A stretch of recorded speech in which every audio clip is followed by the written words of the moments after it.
Keyforge players hate him. Hey, I'm the Keyforge Corner, and today we are talking about Irestaff, a quite interesting artifact which we will be seeing in Worlds Collide. So for anyone who doesn't know him, it's a Brobnar artifact, has 1 amber when you play it, and it says action, enrage a creature.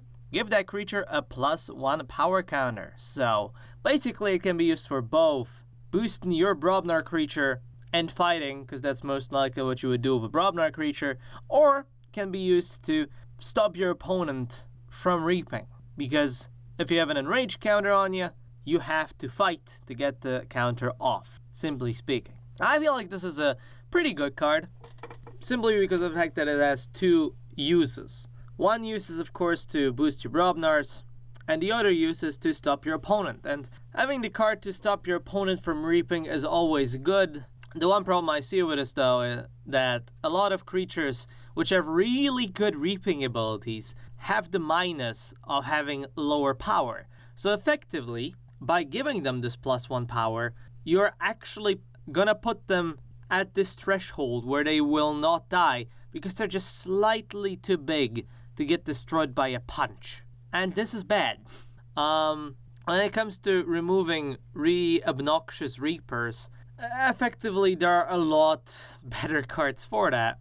And by that I mean just simply cards which remove it. So even though I feel that Irestaff is a good card, there are still so many more good cards which can just get rid of Reapers, because as I said, the most obnoxious ones have low power.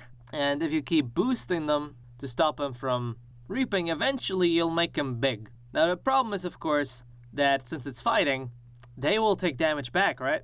But if you had at least 1 elusive creature on your board, this option's gone. Because you know that if they want that creature to live, they will just attack the elusive guy, and they will take no damage. So when you have, for example, Irestaff and a bunch of elusive creatures in your deck, well, congratulations, you played yourself. Because your deck has some quite bad synergy with Irestaff. Because Irestaff is really good for trying to get your opponent to crash, but really bad if you have something you can safely crash into. If you have just a little, you know, you play this card basically for him to ram into a wall full of spikes, but then next to the wall of spikes you put a pillow. What's he gonna choose? Anyway, that's the big problem I see with Irestaff. Honestly, I feel like it's a good card, but because of that, really loses a lot of its potential. And that's why, in my score, Irestaff is unfortunately going to get 2.5 annoying ads out of 5. He's not that good, depending on the deck you have, but he can be okay if you have a good deck. It's at least my opinion. Let's discuss it in the comments below. What do you guys think about Irestaff? Let's get this conversation going. I'm the Keyforge Corner. Hope you guys keep on forging those keys, and I will see you tomorrow.